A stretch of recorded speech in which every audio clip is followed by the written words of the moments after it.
What is going on, Jet fans? Matt O'Leary back with another video. Today I want to talk about a general manager candidate that ESPN insider Jeremy Fowler mentioned in an article for the New York Jets and why this candidate is fool's gold.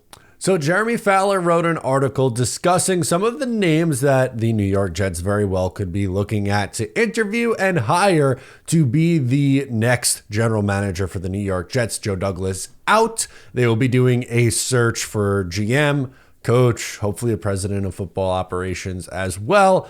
Busy offseason, busy time. It's a bye week, so instead of previewing a game today, we are going to talk about this GM candidate that was mentioned, and that is Ryan Grigson, who really is most known for his time as the Indianapolis Colts general manager. So people are going to look at Ryan Grigson's record, 49-31, no losing seasons, a lot of 11-5 seasons, a couple 8-8 seasons, and then he gets canned.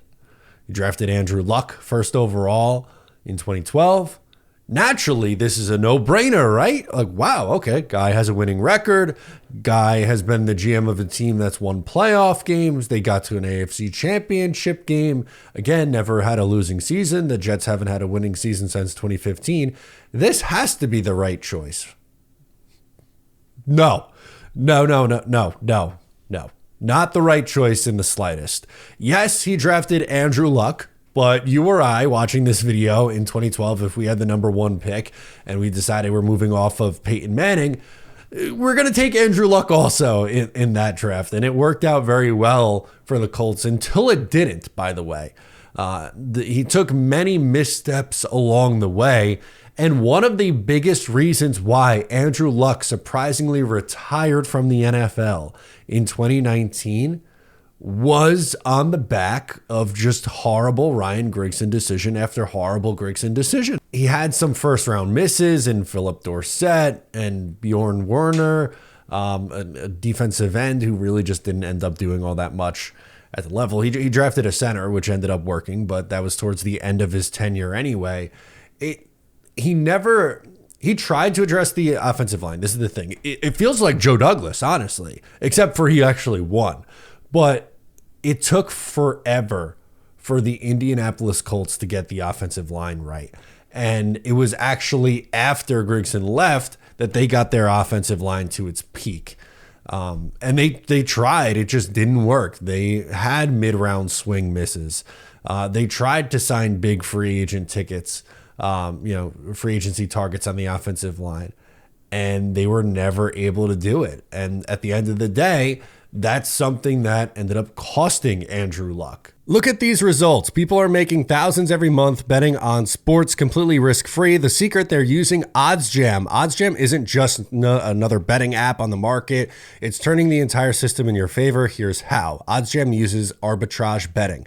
They find odds differences across sports books. You bet both sides, and no matter the outcome, you will profit. Here's a good example. If you bet $500 on Boise State in this example to win on FanDuel and $335 on the opponent San Francisco on DraftKings, you're guaranteed, no matter who wins, to make $50. It's that simple. With OddsJam's mobile app, you'll get real-time alerts on these opportunities every day.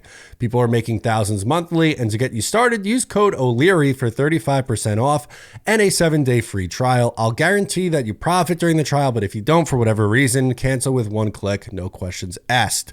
Don't leave money on the table. Go to oddsjam.com, use code O'Leary, and start making money the smart way. Grigson spent the last couple years with the Minnesota Vikings since 2022, and they've had some interesting draft choices over that time. The 22 class doesn't really look all that great.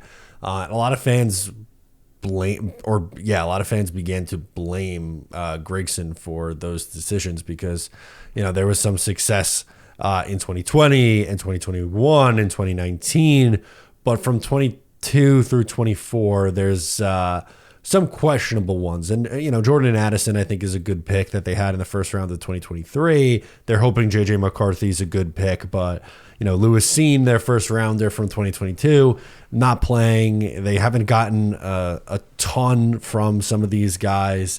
And I just think the Jets can't afford to go down this route. And I understand, right, like the the bombshell, the huge article, the tell-all, whatever you want to call it, that The Athletic had describing the Jet situation with Woody Johnson, it's so easy to go, well, they're not going to be able to pick the cream of the crop, right?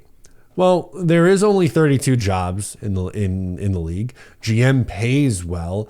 It's, you know, an opportunity to run a franchise, and I understand that Woody Johnson is not the best owner to work for. He's probably one of the bottom 5 owners in the sport to work for, I imagine.